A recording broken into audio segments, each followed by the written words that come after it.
U današnjoj emisiji ću pomoći svima vama koji patite od stresa, depresije i anksioznosti, tako što ćete saznati daleko najbitniji vitamin koji može vama pomoći iz ove perspektive. Mi jako malo vodimo računa o redovitom unosu pravilnih nutrijenata, specijalno minerala i vitamina, a zapravo ne znajući koje iznimne zdravstvene blagodati imaju ovi bitni nutrijenti. Tako ćemo danas govoriti o najbitnijem vitaminu, govorit ću vam što je zapravo stres, kada smo pod stresom ili depresijom i anksioznošću u puno većem problemu, što to danas aktivira, dakle kronični stres, i dati ću vam dakle na kraju emisije primjerene preporučene dnevne doze ovoga jako bitnog vitamina i govorit ću vam čak u kojim hranama ga možete pronaći, što će biti izvanredno bitno. Možemo reći što je zapravo stres. To je grozna riječ i još gori osjećaj, zar ne? Stvar je u tome što stres nije sve loše.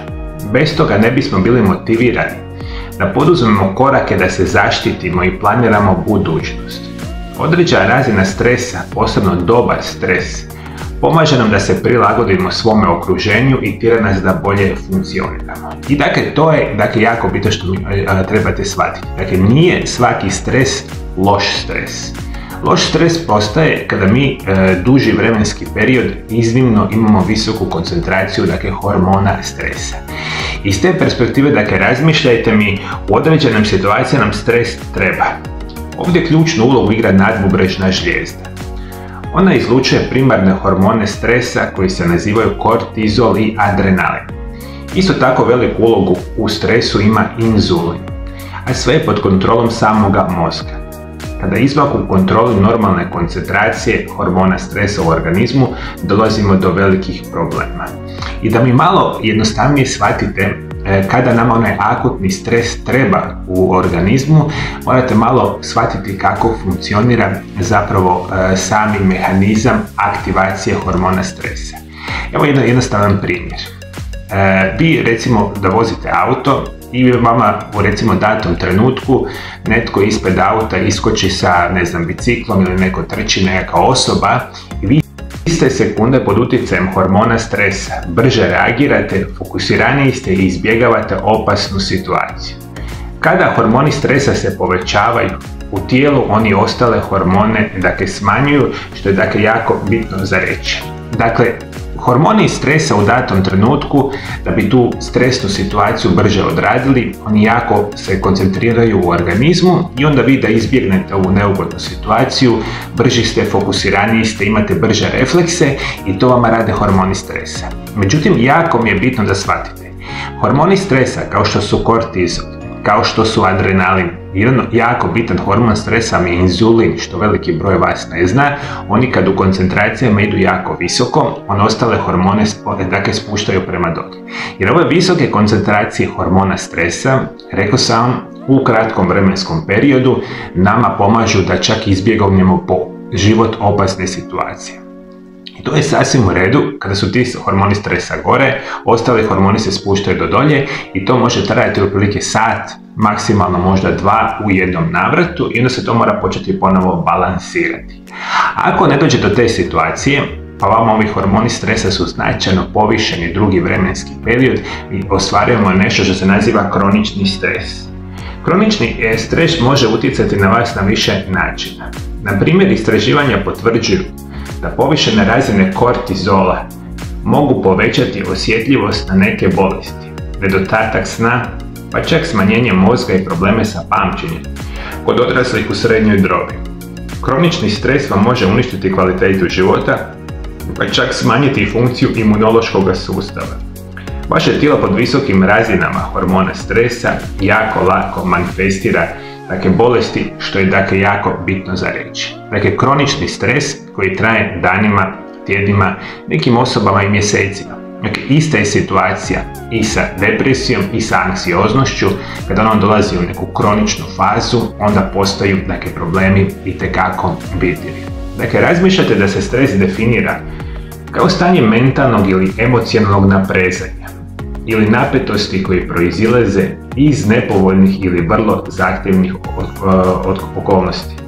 Vaš središnji sustav, koji je zadužen za odgovor borbe i bijega, kontrolira razinu hormona stresa poput kortizola i adrenalina koji cirkuliraju u vašem tijelu, što je naravno jako bitno za reći. I nekada je nama, rekli bismo, ova koncentracija stresa nekad u davnim vremenima prije 100, 200, 500, 1000 godina unatrag bila puno bitnija, jer su se ljudi u to doba često susretali sa tim situacijama vezani čak po život opasnih, ili su čak morali imati one situacije da bi preživjeli. Ti hormoni stresa su se trebali redovito povećavati tijekom jednog dana. Vaš hipotalamus komunicira sa nadbubrežnim žljezdama kako bi oslobodio više hormona stresa kada se osjećate ugroženo ili preplavljeno emocijama. Naši su preci reagirali na prijetnju borbom i bijegom, doslovno ili figurativno, i tako preživjeli zahvaljujući ovom instinktu borbe i bijega. U razdobljima akutnog stresa tijelo, adrenalin i kortizol preplavljuju organizam. Povećavaju se krvni tlak, disanje i otkucaj iz srca. Glukoza se pušta u krvotok radi povećavanja energije, probava, rast, reprodukcija i funkcije imunološkog sustava potiskuju se ili se zaustavljaju, što je dakle jako bitno za reći. I ono što mi danas znamo u ovom modernom načinu života, mi smo okruženi sa stresom, ja mislim sa svih mogućih perspektiva. I tu veliku ulogu imamo mi sami, kako ćemo gledati o sve te utjecaje koji danas nama aktiviraju dakle, hormone stresa. I dakle onda hormoni stresa, anksioznost, depresija, sve ide u izuzetno veliku koncentraciju ili zapravo u veliki problem. I danas dakle razmišljamo da primjeri kroničnog stresa uključuju emocionalnu nevolju zbog tugovanja, zbog smrti voljene osobe, ozbiljna zdravstvena dijagnoza, posebno ona koja ograničava svakodnevno funkcioniranje i zahtjeva boravak u bolnici, financijski problemi, uključujući nezaposlenost, stres na poslu, uključujući stres preopterećenosti svakodnevnim obavezama i stres putovanja na posao.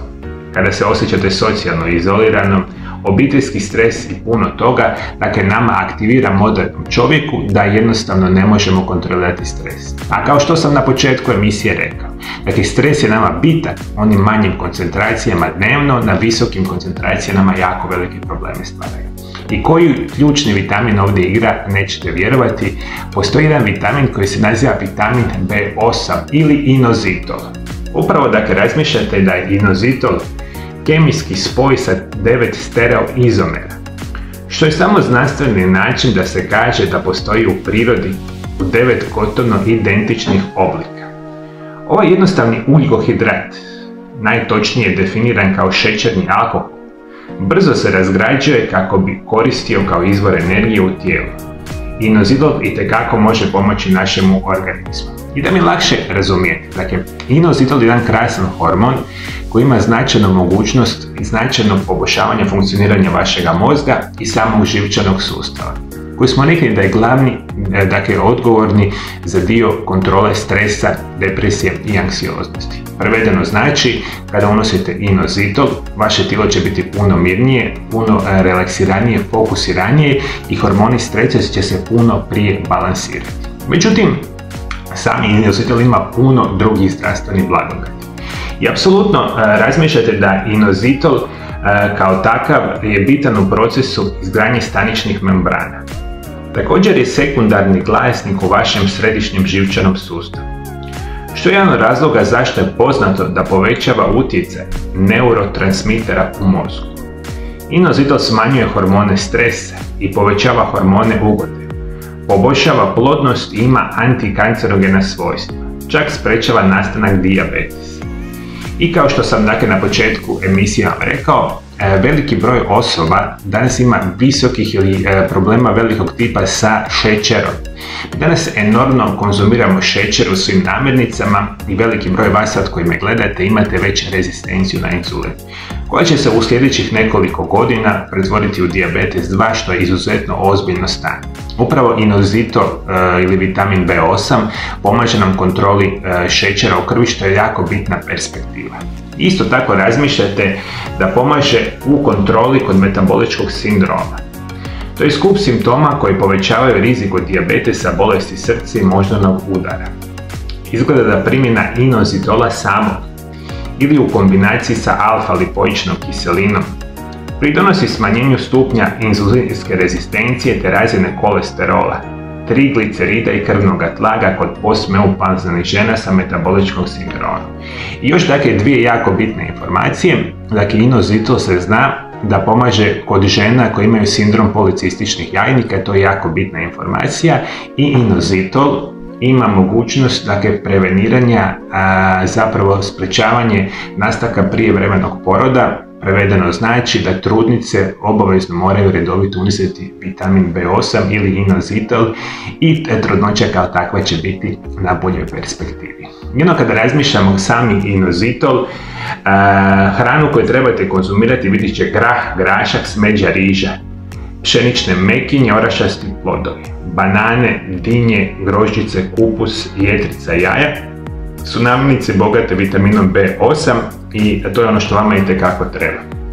Dakle, želite jesti namirnice bogate vitaminom B8, kada to niste u stanju, onda morate potražiti kvalitetnog proizvođača dodataka prehrani, pa vitamin B8 možete uzimati kao dodaci prehrani.